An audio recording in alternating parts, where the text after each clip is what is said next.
You're listening to the Fitzy and Wippa podcast. There is an amazing movie that we got to see before it comes out next Thursday. It's called Good Luck to You, Leo Grande. It's amazing. Great film, clever. It's set in a hotel room. That's it.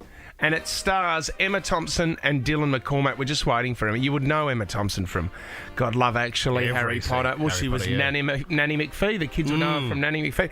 And Daryl McCormack, he's in Peaky Blinders, but he is just magnificent in this. We're waiting for them to get him up now. Good morning. Oh, Hello. Is that the beautiful Emma Thompson?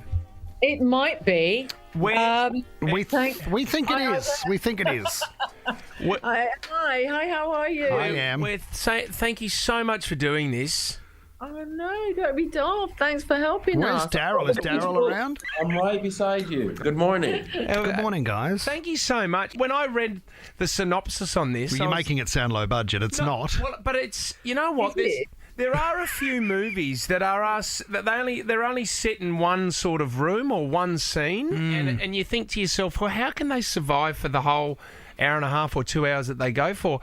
This is a really powerful and a beautiful movie. So we just wanted to say that first up. Thanks so much, both of you. I mean, there's many things we need to ask and talk through, but I did see an interview on the weekend, and one story that in particular that I would love you to share on this show. Daryl, if you could talk about when you were out at Emma's for the first time and where you found her awards and trophies, I think her Oscars. Can you share that story, please? Yes, I remember meeting Emma for the first time before we went for a walk. And I just desperately needed to use the loo, so I used the loo, which was under her stairs, and lo and behold, I see her two Oscars, and that was the first kind of encounter with Emma. But I put the pressure on myself because Emma is just incredible and so welcoming. And what I love about this movie is that Emma, I mean, the movie starts with your character being so, anxious. Nancy is so anxious, and you would be in a situation like this when you're going through that situation. Whereas Leo, you are so calm. I mean, we need chemistry in radio, which is really hard to find. I don't like Wippa off the microphone, but on air it just works.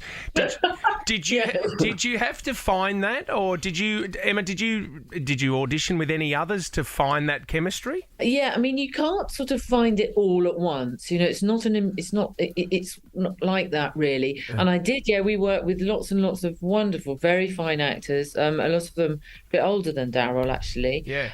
All of them read beautifully, and Daryl read beautifully. I mean, there was no question about the fact that all of these actors could act. Yes. It was nothing to do with that. It was absolutely to do with finding someone who, well, I don't know what it was. With Daryl, it was a kind of, as you say, a great calm and a great wisdom beyond his years, and a lack of what I would describe as, personal ambition, kind of, I can do. Sure. None of that. All he was interested in was really bringing this young man to life. Yeah. Emma, I wanted to bring this up because I read it during the week, quite timely, but for the more intimate scenes that you guys had to do in the film, it was Sean Bean, who was Ned Stark in Game of Thrones, and he said he didn't really appreciate the work of the intimacy coordinator because he said that it spoilt the spontaneity.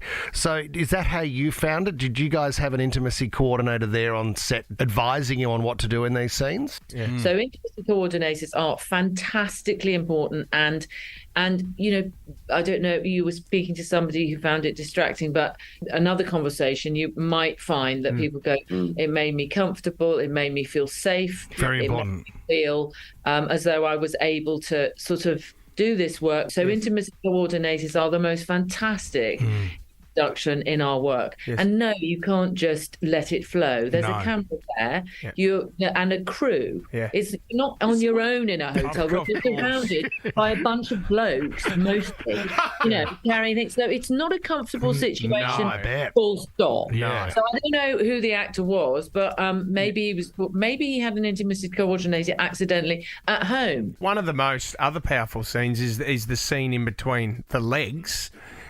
Which I would say, Emma, you would need breaks. You would need to talk about this. Leading up to that, there would be a lot of extremely intimate.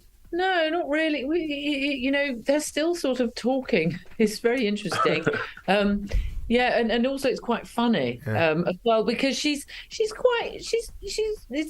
oral sex, and she's sort of, yeah, it's quite nice. It's quite relaxing, really. I might have dropped off for a couple of minutes, she said. It's so good to have you guys here in Sydney as well. Did you enjoy Bondi the other day? We saw you walk down there. Did you enjoy that? Oh, it was great. In fact, the boys had brought their togs, but Soph and I had forgotten ours. So we went to a shop at Coogee and got ourselves some togs, and then went into the Pacific. And that was my favourite moment so far. It was lovely. It was so fresh, and the water's so alive, you know, so clean, and it was such a beautiful experience. Well, it's so a great thing to do. It is. I urge anyone to go see this. It is such a beautiful movie. Yeah. I mean, when you read the synopsis, and good luck to you, Leo Grande, you think to yourself, well, how is this going to work in a room the whole time? But it is very powerful.